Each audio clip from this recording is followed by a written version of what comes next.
kërug Daaru Rahman nga fa la gënee àdduna. Sëñ Tuubaa bi mu demee ci yéen Jolof xam nga ne dafa jëkk a sanc kër gu njëkk a wàcc Daaru Rahman la ko tuddee. Gannaaw bi mu fa defee ab diir la sancaat doon maanaam luy tolloo kilomètre genn wàll mu sancaat fa ak kër tudde ko Daarul Quddus.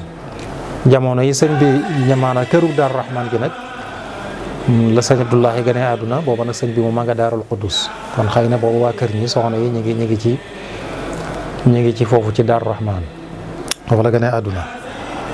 waaye juróomu jigéen di soxna Faatimatul Kubra bokk ci waa Gànnaar wax nañu ne mi ngi bokk ci waa kër say Cheikh Sidiya mu baax moomu.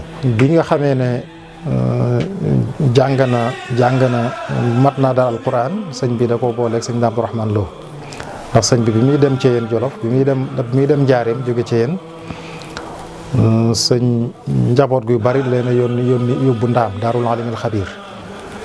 sëñ Abdu Rahmaan Lo nag moo ko jàngal alquran ba mu mokkal ba bind kaamil. moom bind kaamil andil ko sëñ Tuubaa sax sëñ bi mu gisee mbind bi daf ne haada xattu yamini la sëñ Tuubaa wax ne sëñ Tuubaa daf ne lii sama mbind la te loolu kenn loolu ci jublu moo ko xam.